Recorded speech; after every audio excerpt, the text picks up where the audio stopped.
रामनगर नाम का एक सुंदर गांव था। वहां पर मोहन अपनी बूढ़ी माँ के साथ एक झोपड़ी में रहा करता था। वह बहुत गरीब था। बड़ी मुश्किल से मेहनत करके वह अपना और अपनी माँ का खर्च चलाता था। मोहन हर रोज जंगल से लकड़ियाँ काटकर शहर में बेचने जाता था, जिससे उनकी रोजी रोटी चलती थी। माँ, मैं जंगल जा रहा हूँ लकड़ियाँ काटने के लिए। तुम मेरी चिंता मत करना, मैं शाम तक घर वापस आऊंगा।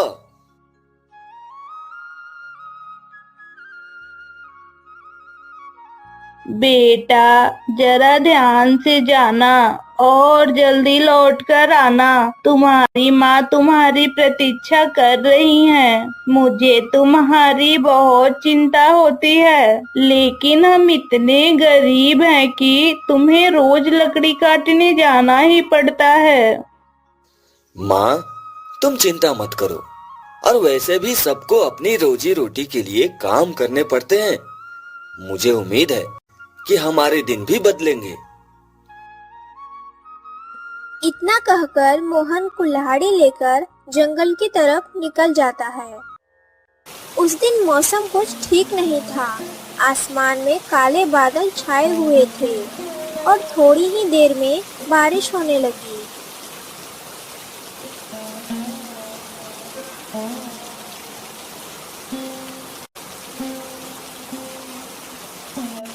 अरे ये क्या, इतनी तेज बारिश! अब तो मैं घर से इतना दूर आ गया हूँ कि वापस लौटकर नहीं जा सकता। और अब तो सूखी लकड़ियाँ भी नहीं मिलेगी। हे ईश्वर, लगता है आज भूखे पेट ही सोना पड़ेगा। मोहन एक पेड़ के नीचे खड़े होकर यही सब सोच रहा था। उसे कुछ समझ में नहीं आ रहा था कि वह क्या करे। तभी बारिश के कारण उसके सामने एक नन्ही सी चिड़िया आकर गिरती है। अरे, कोई मेरी मदद करो। बारिश के कारण मेरा घोंसला टूट गया। अब मैं क्या करूं? मुझे कुछ समझ नहीं आ रहा। इतनी तेज बारिश हो रही है, घर में जो सामान है वह भी भीग रहा है। न जाने मेरा बेटा बारिश में कहाँ परेशान हो रहा होगा। वह जहाँ भी हो उसकी रक्षा करना भगवान। मोहन के घर के बगल में ही उसका दोस्त सत्तू अपनी पत्नी के साथ रहता था। सत्तू बहुत ही ज्यादा लालची स्वभाव का व्यक्ति था। जब उसे पता चला कि मोहन 2 दिन से घर नहीं लौटा है, तब वो काफी ज्यादा खुश था। सुना है मोहन 2 दिन से घर नहीं लौटा है। अब उसकी खेत और जमीनों पर मैं आराम से अपना अधिकार कर सकूंगा। ऐसा करना उचित नहीं होता है। वह बेचारे पहले से गरीब हैं और तुम उनकी जमीन पर अपना अधिकार करने की सोच रहे हो। अरे, तुम्हें यह सब बातें समझ नहीं आती। तुम अपना काम करो, मुझे ज्ञान मत दो। इस तरह सत्तू की नजर हमेशा से ही मोहन की जमीन और उसके घर पे थी। वह कैसे भी करके मोहन की चीजों पर अपना अधिकार चाहता था। उधर मोहन के न आने के कारण उसकी माँ बहुत परेशान थी। 2 दिन हो गए, बारिश की जमीन और उसके घर पे थी। वह कैसे भी करके मोहन की चीजों पर अपना अधिकार चाहता था। उधर मोहन के न आने के कारण उसकी माँ बहुत परेशान थी। 2 दिन हो गए, बारिश खत्म होने के बाद भी मोहन घर नहीं लौटा। गांव में किसी की मदद लेनी पड़ेगी। कोई जाए जो मेरे बेटे को ढूंढ कर लाए। मोहन की माँ उसके दोस्त सत्तू के घर पहुँचती है। देखो, वह बुढ़िया आ रही है। घर का सारा सामान छुपा दो। उसकी तो मांगने की आदत है। कहीं वह हमसे कुछ उधार न मांगने लग जाए। ए जी देखो, वह बेचारे गरीब हैं। हमारे पास तो इतना सब कुछ है। अगर हम उनकी थोड़ी सी मदद कर देंगे तो इससे हमारा कुछ नुकसान नहीं होगा। तुम चुप रहो। तुम्हें बहुत मदद करने का शौक है तो उनके घर ही रहने के लिए चली जाओ। अब तुम्हें पता चलेगा कि गरीबी क्या है। जल्दी से अनाज छुपा दो। सत्तू और उसकी पत्नी मिलकर घर का सारा सामान छुपा लेते हैं, इस डर से कि कहीं मोहन की माँ उनसे कुछ मांग न ले। बेटा संतू, जरा बाहर आओ। अरे माता जी, आप यहाँ? आप ठीक तो हैं? और मोहन कहाँ है? दिखाई नहीं दे रहा है। बेटा, मुझे तुम्हारी मदद की जरूरत है। मेरी सहायता करो बेटा। अगर तुम मोहन के सच्चे मित्र हो तो तुम मेरी बात को जरूर समझोगे। यह बुढ़िया जरूर खाना मांगने आई है। जी माँ जी, बताइए मैं आपकी सहायता कैसे कर सकता हूँ? बेटा, परसों बहुत भयानक बारिश हुई थी। मेरे पूरे घर में पानी भर गया है। और तो और मोहन भी 2 दिन से घर नहीं लौटा है। तुम जरा जंगल की ओर जाकर देखो, मोहन अब तक घर क्यों नहीं लौटा। माँ जी, आप चिंता मत कीजिए। आप मेरे घर पर रहिए। आखिर मैं मोहन का दोस्त हूँ तो आपका भी बेटा हुआ ना। आप निश्चिंत होकर मेरे घर पर रहिए। मैं अभी जाकर मोहन को ढूंढ लाता हूँ। अरे, इन्हें क्या हो गया? अभी तक तो यह मोहन की माँ की मदद करना नहीं चाहते थे, लेकिन अचानक इन्हें अपने घर पर रखना चाहते हैं। इनको समझना बहुत मुश्किल है। मोहन की माँ सत्तू के घर पर रहने लगती हैं। सत्तू जंगल की ओर निकलता है और मोहन को ढूंढने लगता है। आज बहुत अच्छा मौका है। इस मोहन को घर नहीं पहुंचने दूंगा। यहीं पर मार दूंगा और वहां जाकर कह दूंगा कि बारिश के कारण मोहन मर गया और फिर उसके घर पर मेरा कब्जा होगा।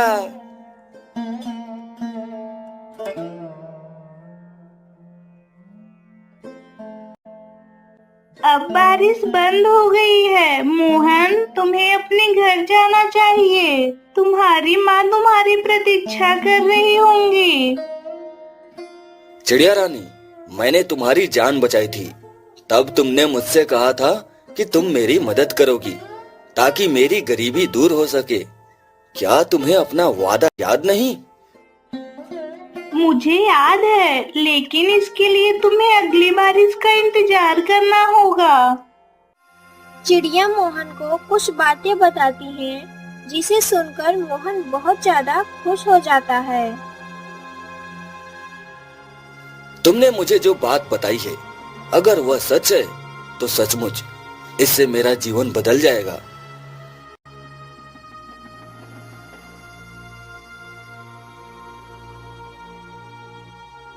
मोहन जंगल में ही एक कुटिया बनाकर रहने लगता है। वह अगली बारिश का इंतजार करने लगता है। न जाने घर पर माँ का क्या हाल होगा। आखिर मैं जो कुछ भी कर रहा हूँ उसमें हम दोनों की ही भलाई है। इस उम्र में माँ को भी बहुत आराम की जरूरत है। उधर सत्तू कई दिनों के बाद जंगल में मोहन को खोजते हुए उस तक पहुंच जाता है।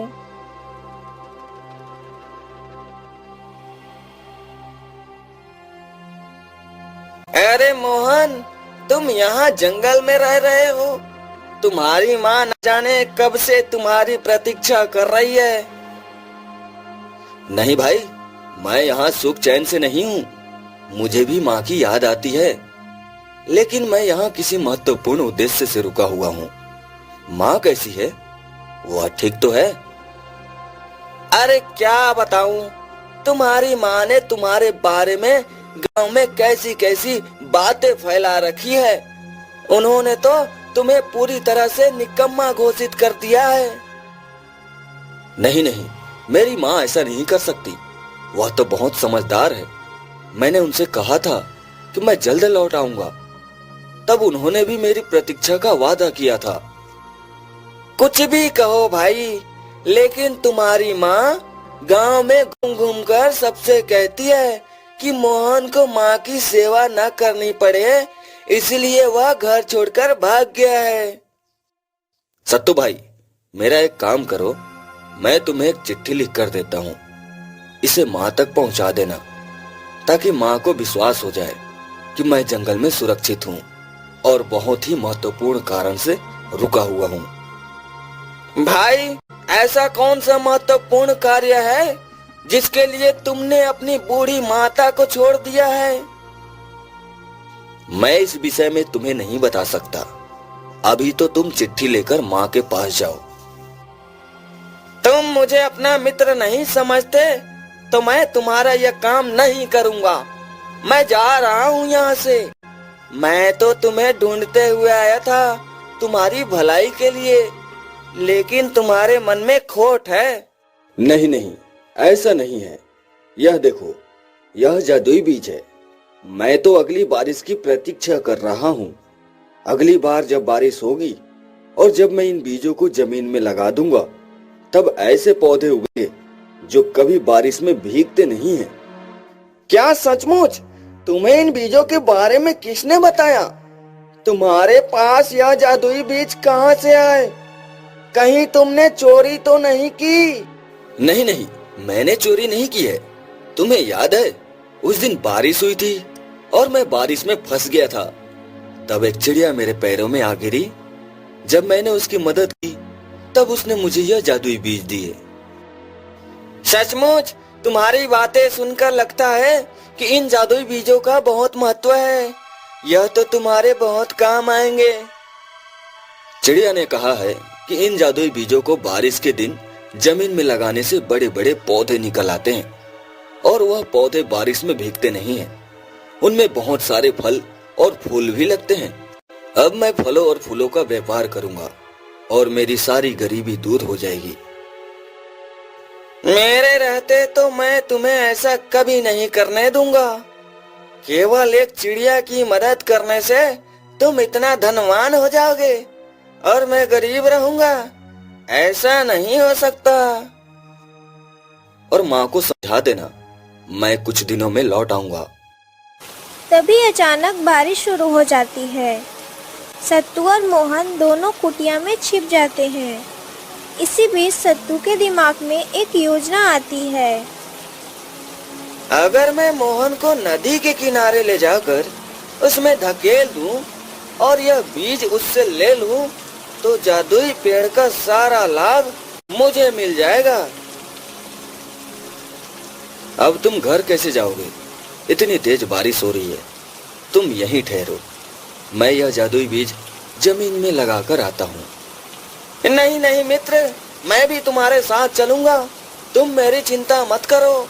मैं तुम्हें जंगल में अकेले नहीं जाने दे सकता। दो लोग साथ रहते हैं तो काम आसानी से हो जाता है। इस तरह सत्तू अपनी बातों में मोहन को फंसा लेता है।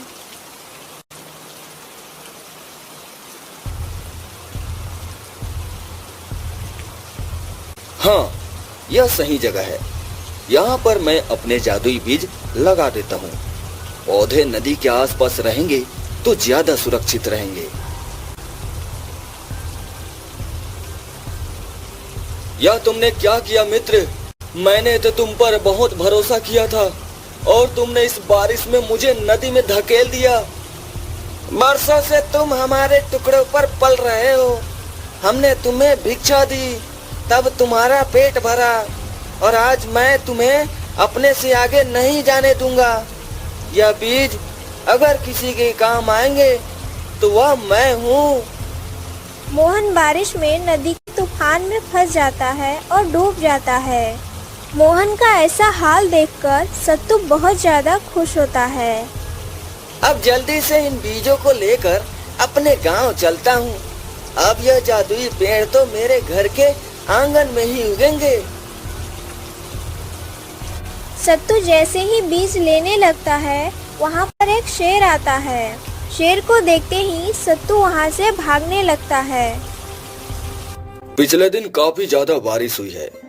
मैं स्वयं अपनी प्रजा का हाल देखना चाहता हूँ। मंत्री जी, जो कुछ भी नुकसान हुआ है हमारी प्रजा का, उनकी मदद की जाए।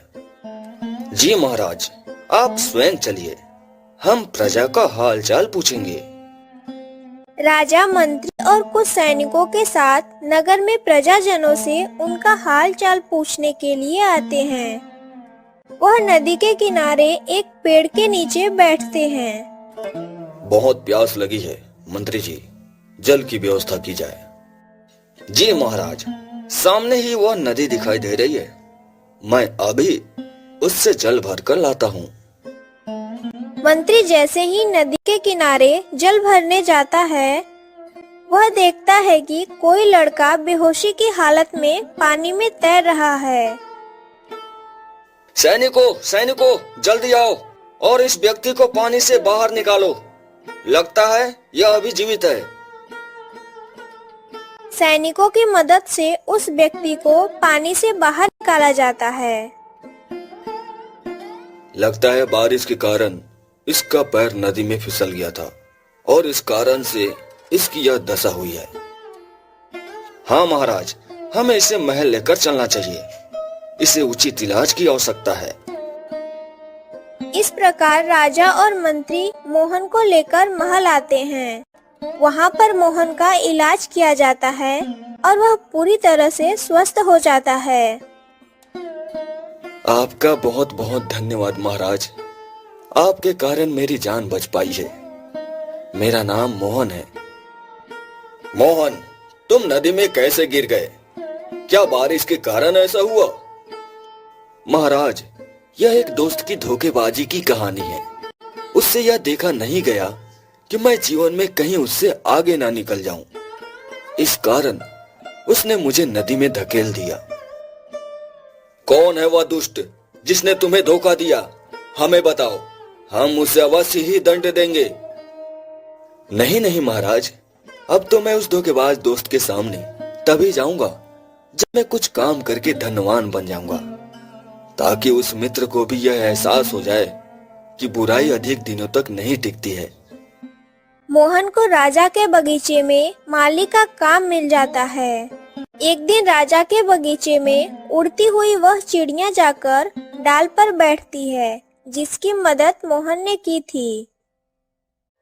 अरे मोहन, तुम यहाँ? तुम राजा के दरबार में कैसे पहुँचे? सब ठीक तो है ना? मैंने तुम्हें जो बीज दिए थे उसका तुमने क्या किया? प्यारी चिड़िया, वह बीज तो मैंने खो दिए। दरअसल जब मैं बारिश के दिनों में उस बीज को जमीन में लगा रहा था, तभी मेरे एक धोखेबाज मित्र ने मुझे धोखा दिया और नदी में धकेल दिया। उसके बाद तब से मैं यहीं पर हूँ। क्या? वह बीज बहुत कीमती थे, तुम्हें उन्हें इस प्रकार नहीं खोना चाहिए था। तुम चिंता मत करो, मैं तुम्हें दूसरे बीज दे दूंगी जिसे तुम राजा की बाग में लगा देना। राजा तुमसे बहुत अधिक प्रसन्न होंगे।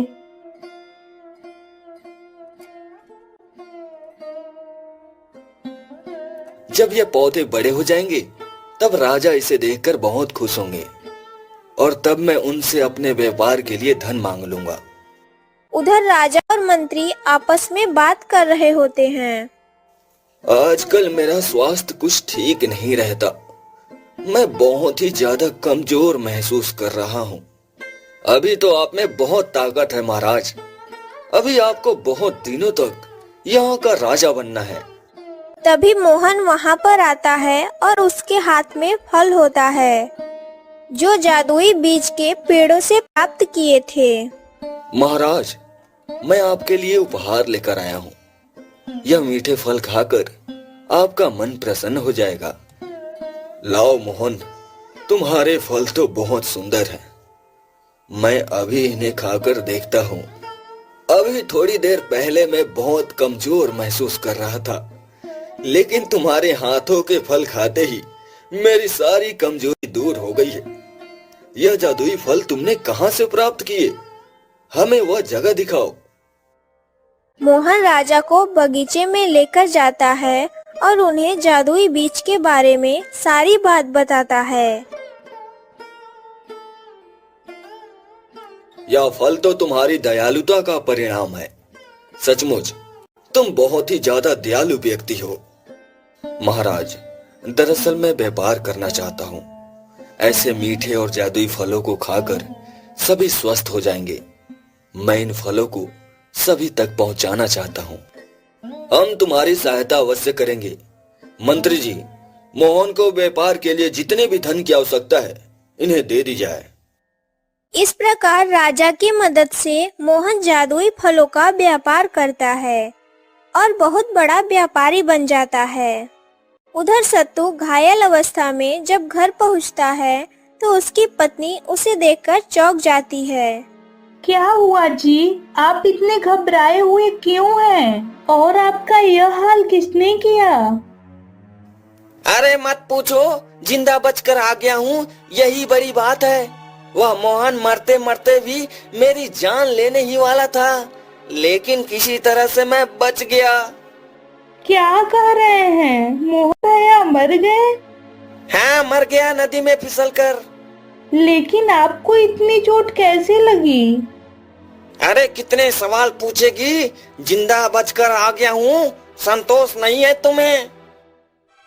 इस प्रकार मोहन की मौत की खबर पूरे गांव में फैल जाती है। हाँ भाई, बारिश के कहर ने मोहन की जान ले ली। मैं उसे बचाने का पूरा प्रयास किया था। हाँ, तुम्हारी चोट देखकर लगता है कि तुमने मोहन को बचाने का पूरा प्रयास किया था। तुम्हारे जैसे मित्र मिलना बहुत मुश्किल है। अब तो उसकी माँ का ध्यान भी मुझे ही रखना है। हाँ हाँ भाई, वह बेचारी बूढ़ी है, अब तुम्हें ही उनका ध्यान रखना होगा। मोहन की माँ चुपके से यह सब बातें सुन रही होती है। अरे मेरा बेटा, ऐसा नहीं हो सकता। जरूर यह पापी झूठ बोल रहा होगा।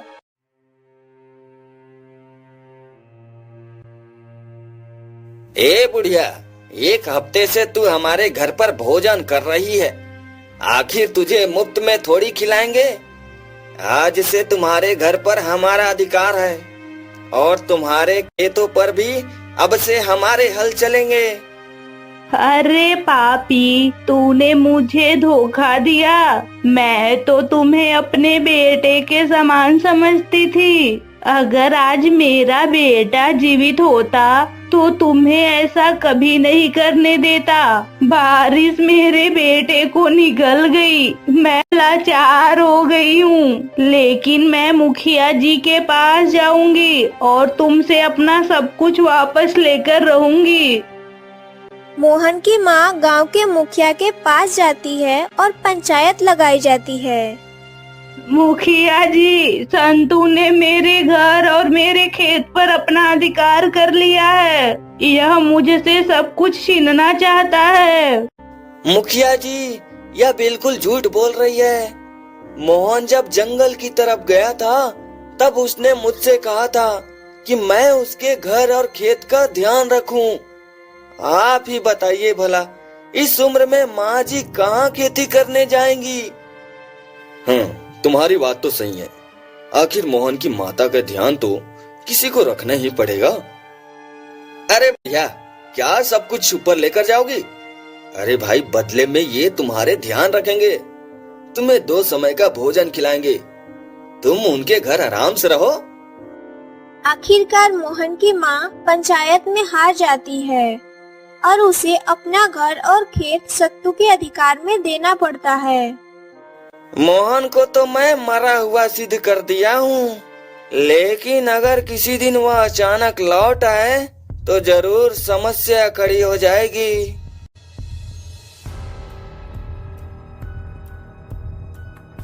अरे मोहन, तुम यहाँ? लेकिन तुम तो, सत्तू ने कहा था कि तुम्हारी मृत्यु हो गई थी। बारिश के कारण तुम नदी में डूब गए थे। बेटा, तुम जीवित हो। मैंने तो सुना था कि तुम्हें कुछ हो गया है। तुम कहाँ थे बेटा? मुझे तो लगा था कि बारिश ने तुम्हें मुझसे दूर कर दिया है, लेकिन तुम्हें स्वस्थ और सुरक्षित देखकर मेरे मन को शांति मिली। माँ, मैं बिल्कुल ठीक हूँ और देखो, अब मैं बहुत बड़ा व्यापारी बन गया हूँ। अब तुम्हें किसी बात की कमी नहीं होगी। हमारी गरीबी दूर हो चुकी है। तुम्हारे ना रहने पर संतू ने मुझे बहुत परेशान किया, घर और जमीन सब कुछ छीन लिया। अब हमारा समय आ चुका है, हम इससे अपना सब कुछ वापस ले लेंगे। हाँ माँ, मित्र के रूप में यह मेरा सबसे बड़ा दुश्मन है। इसने जो मेरे साथ किया वह तो कोई दुश्मन भी नहीं करता। बेटा, संतू ने ऐसा क्या किया था तुम्हारे साथ? हाँ मुखिया जी, सत्तू ने मेरी जान लेने की कोशिश की, लेकिन भाग्य से मैं बच गया। क्या यह सच कह रहा है? तुम इतने नीच कैसे हो सकते हो? तुमने अपने ही दोस्त की प्राण लेने की कोशिश की है। हम तुम्हें क्षमा नहीं कर सकते। अब तो हम तुम्हें राजा के पास लेकर जाएंगे। सत्तू को मुखिया और गांव के अन्य लोग राजा के पास लेकर जाते हैं। मुखिया जी राजा को पूरी बात बताते हैं। हाँ, एक मित्र अपने मित्र के साथ ऐसा कर सकता है? मुझे विश्वास नहीं होता। सत्तू ने जो किया है उसके बाद कोई भी मित्र अपने मित्र पर विश्वास नहीं करेगा। इसने मोहन जैसे भले इंसान के लिए बुरा सोचा। सत्तू को दंड के रूप में कारावास भेज दिया जाए। मोहन को उसका घर और उसकी जमीन सब कुछ वापस कर दिया जाए। हमें क्षमा कर दीजिए मुखिया जी, इनसे बहुत भारी गलती हो गई है, एक अवसर दे दीजिए। बिल्कुल नहीं। पहले सत्तू ने मोहन के घर पर अपना अधिकार किया और फिर उसकी जान लेने की कोशिश की। इस कारण उसे क्षमा नहीं किया जा सकता। इसके लिए तो इसे बहुत कठोर से कठोर दंड मिलने चाहिए महाराज। सत्तू को दंड के रूप में कारावास भेज दिया जाए।